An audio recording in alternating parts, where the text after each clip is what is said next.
भोंदू अशोक खरात यांच्या बनावट बँक खाते आणि आर्थिक व्यवहार प्रकरणात शिर्डी पोलिसांनी आणखी एक मोठी कारवाई केली आहे।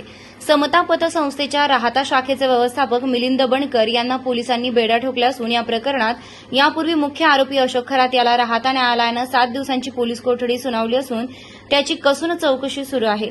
तपासात समोर आलेल्या माहितीनुसार समता पतसंस्थेत तब्बल 57 भक्तांच्या कागदपत्रांचा वापर करून 100हून अधिक बनावट खाती उघडण्यात आली होती। या सर्व खात्यांना अशोक खरात याचं नाव नॉमिनी म्हणून नोंदवण्यात आलं होतं। या खात्यांच्या माध्यमातून कोट्यवधी रुपयांचा आर्थिक व्यवहार झाल्याचा संशय तपास यंत्रणांनी व्यक्त केला होता।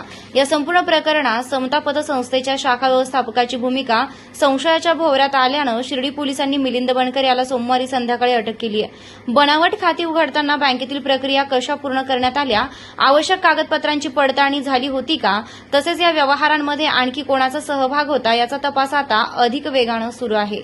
भोंदू अशोक खरात आणि शाखा व्यवस्थापक मिलिंद बणकर यांच्या चौकशीतून या आर्थिक गैरव्यवहारांशी संबंधित समता पतसंस्थेचे चेअरमन, संचालक मंडळ आणि राहाता शाखेतील कर्मचारी यांची देखील कसून चौकशी करण्यात येणार असल्याची माहिती विश्वसनीय सूत्रांनी दिली आहे। यासोबतच आणखी काही बडे नावे समोर येण्याची शक्यता वर्तवली जात आहे। त्यामुळे या प्रकरणाचा तपास अधिक व्यापक होण्याची चिन्हे दिसून येत असून पोलिसांकडून आर्थिक व्यवहारांची कागदपत्रे, बँक नोंदी आणि संबंधित पुरावे तपासले जाणार आहे।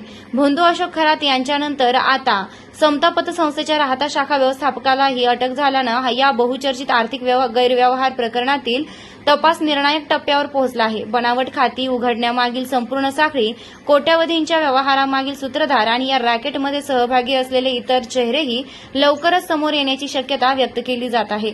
त्यामुळे या प्रकरणात पोलिसांच्या तपासात काय निष्पन्न होतं, आणखी नवीन काय माहिती समोर येते याकडे राज्याचं लक्ष लागलं आहे।